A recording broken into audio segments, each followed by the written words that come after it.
Hey guys, it's Mike here, and I just watched Zack Snyder's Justice League. The original vision of Zack Snyder, or the Snyder Cut, that so many fans have been clamoring for ever since the original Joss Whedon version of Justice League first came out. Now this is a movie that I was looking forward to seeing, and the more I heard about it, and the more the myth and the idea of the Snyder Cut, this legendary version of the Justice League movie, continued to be touted and built up, the more excited I became to see it. And when it was finally announced to be coming out, fans rejoiced, wanting to finally see what Zack Snyder originally intended for the Justice League movie, the third in his trilogy of DCEU movies. But after all this time and so many people wanting to see this movie, does it actually live up to expectations? Well, in this video, I'm going to discuss that. But first, make sure to subscribe and enable all notifications so that you can stay up to date with all my future videos. Now, before this movie came out, I went back and I rewatched all of the other Zack Snyder DC movies. First being the Watchmen movie, which for me may very well be his best movie, especially the director's cut, which adds in a lot of footage that was cut because of the theatrical length. Something that becomes a theme of Zack Snyder's filmography. And honestly, I think that's an excellent film,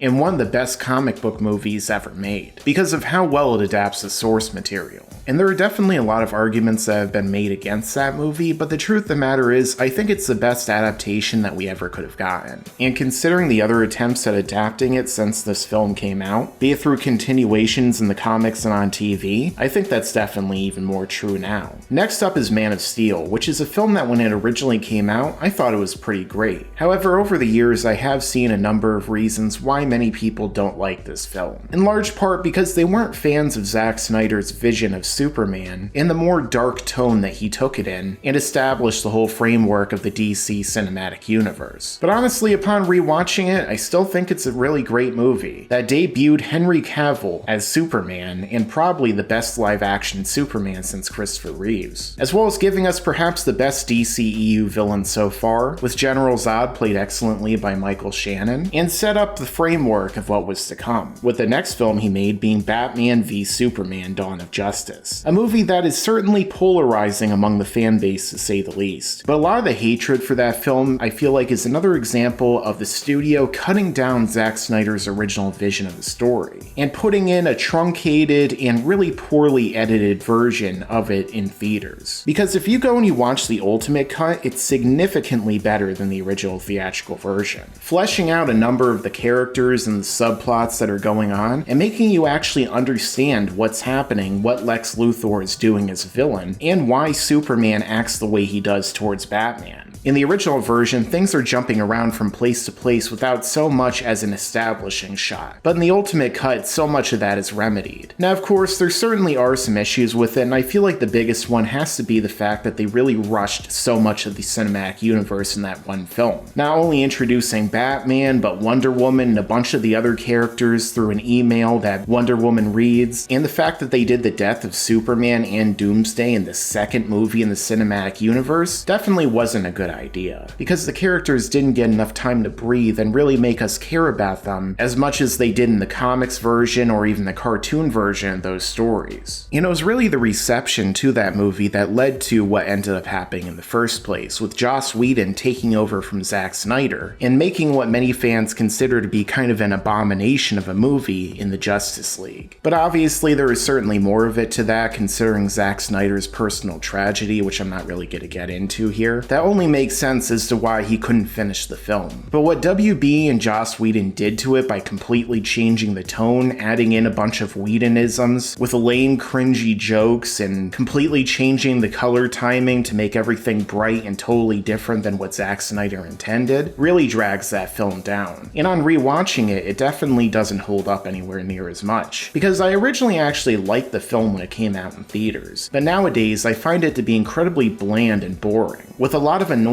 elements because of the Joss Whedon edition, and being a poor setup for what was to come. So with that being said, we now get into the Snyder Cut, Zack Snyder's Justice League. And with my expectations somewhat tempered, I went into this 4-hour film looking for something that I hoped I would enjoy. And honestly, now upon finishing it, I'd have to say I really enjoyed it, and this film is great, being vastly superior to the Joss Joss Whedon version of Justice League in every single way, and perhaps even being Zack Snyder's best movie so far. So what was good about it? Well, let's get into that now. And there will be some spoilers in this review. However, I do want you guys to watch this regardless, so I'm gonna not really get into certain things too in depth. But either way, let's get into that now. And one of the first things I went to this film looking for was trying to pick out what scenes were still the same carrying over between the original Justice League that we saw and this true version of Zack Snyder's Vision. And there definitely are a number of the same scenes that appear, like the Wonder Woman bank heist, Batman going around and recruiting the different members of the Justice League, and even much of the third act that we saw in the film. But pretty much every single one of them is significantly expanded upon and handled better in pretty much every way than the original version we saw, with completely different color timing and music that all fit Zack Snyder's direction. And even though I did like the Danny Elfman music that was included in the original Justice League cut, everything here is far more appropriate and definitely fits more in with Zack Snyder's vision, with the music here definitely making a lot of the scenes significantly better, and adding far more emotion than what we got before, especially during some of the expanded backstories of the characters, because that was one of the big things I went to this movie looking for, and Zack Snyder definitely delivered here, giving each of the heroes their own backstories that make us care about all of them by the time they team up, and showing them as being heroes individually. Whether it's the Flash saving somebody from a car crash, Aquaman saving a fisher out at sea, and of course everything that we see with Cyborg, who honestly I would say probably has the best backstory out of everyone in the movie, and makes you really care about him by the time everything's over. Really, when you look at the original cut and then you look at this one, they really screwed over Ray Fisher and Cyborg as a character by cutting so much out of that movie. Because the stuff that goes on with him and him becoming Cyborg, and then his relationship with his father, Silas Stone, played excellently by Joe Morton, who is in my favorite movie of all time, Terminator 2 Judgment Day, as Miles Bennett Dyson. And all of these backstories go so far to making you invested in each of the characters and their team up, as well as the fact that they significantly made Steppenwolf better here. Because the original version of Steppenwolf is such a generic, boring, and bland villain, but here he's an actual badass monster and a conqueror who's gone around wiping out tens of thousands of planets, all in the name of Darkseid and the anti-life equation.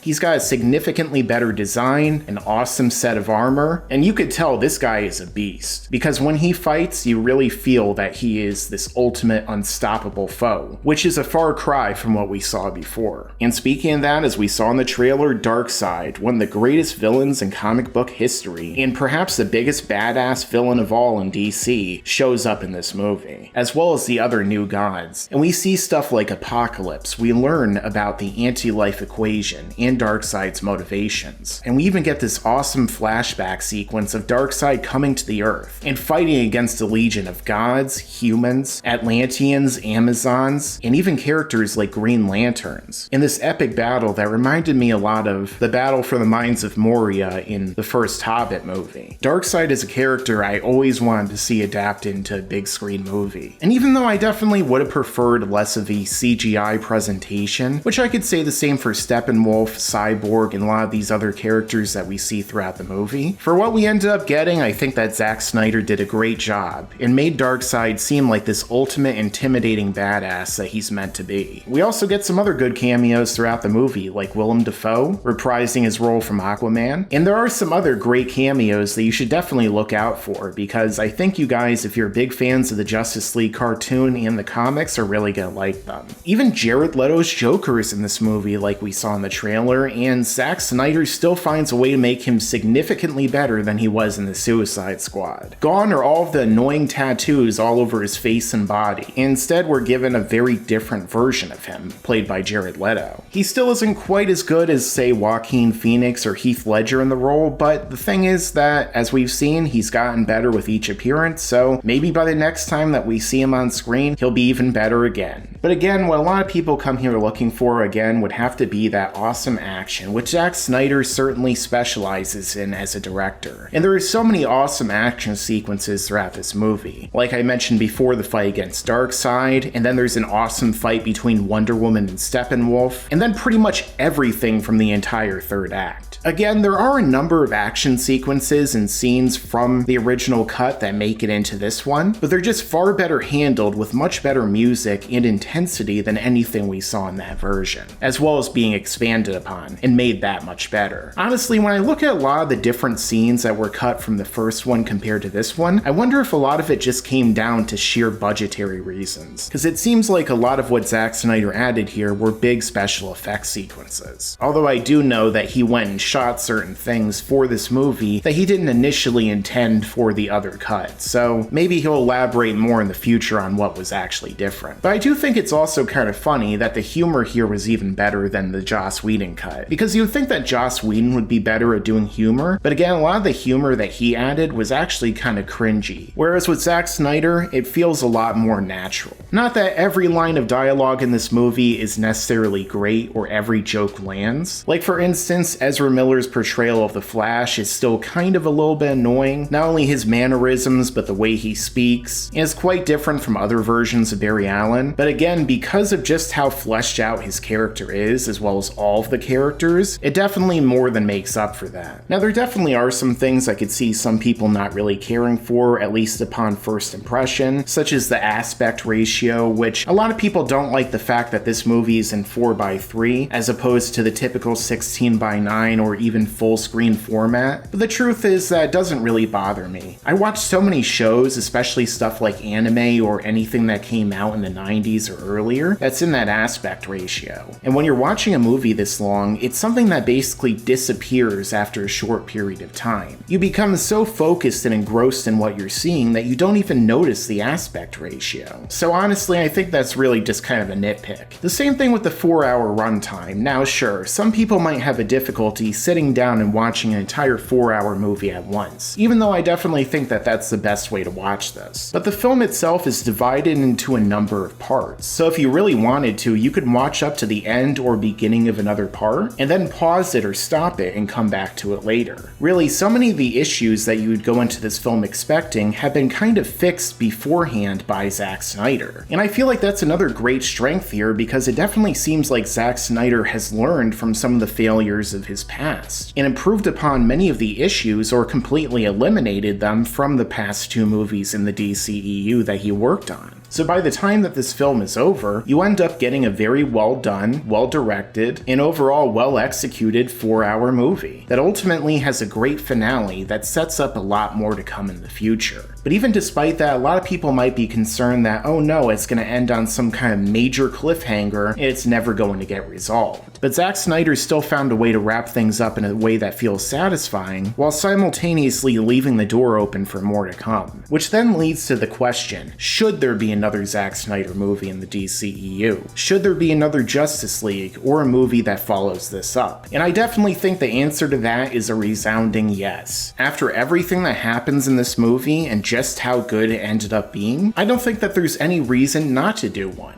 I mean, taking a look at the rest of the DCEU, it doesn't seem like there's any real clear goal or plan in mind. It's just, let's release a bunch of movies and throw them all at the wall and see what sticks and people like. But with Zack Snyder, even if you don't necessarily agree with everything he does in his vision, he still has one. Much like George Lucas with the Star Wars prequels. A lot of people don't like those movies, and they don't really necessarily agree with everything George Lucas did in them. But nonetheless, you can see that he still has a very clear goal in mind, and is moving towards some ultimate goal and conclusion. And the same thing can be said with Zack Snyder. So that's definitely why I want to see another follow-up to this, or maybe a number of them. I want to see Henry Cavill return as Superman, not Michael B. Jordan or whatever they're trying to set up now. I want to see more with the Flash, with Cyborg, even though that might be a lot more difficult because of recent things with Ray Fisher. And I want to see Zack Snyder's vision come to completion. Because as someone who has gone through the ups and downs of this journey, like many of the other people in the DC fanbase, I want to see where this path finally ends. And if it's anything like Zack Snyder's Justice League, well, I think that's going to be a very satisfying conclusion. So ultimately, Zack Snyder's Justice League, or the Snyder Cut, is a great third entry in his trilogy of movies, and a great way of tying in and wrapping everything up that was said in the previous films, while leaving certain things open for more to come in the future. Ultimately, this movie is a victory for fans, the informed consumers, and the people who work together to try and bring this into reality. And much like a movie like Sonic the Hedgehog or a number of other times that people actually listen to their fan base and their consumers, which I know is quite the novel idea in this day and age, they ended up producing a far better product because of it that was better than what the original studio dictated. And if WB can get out of their way and stop sabotaging Zack Snyder and allow him to actually make what he was trying to make in the first place, I definitely think the future of DC would be in much better hands than it's in right now. But what do you guys think? Have you seen Zack Snyder's Justice League? And what do you think about it? Let me know in the comments down below. Make sure to subscribe and enable all notifications so you can stay up to date with all of my videos. Thanks for watching, and make sure to stick around because there's a lot more to come in the future. Yeah, and you better subscribe.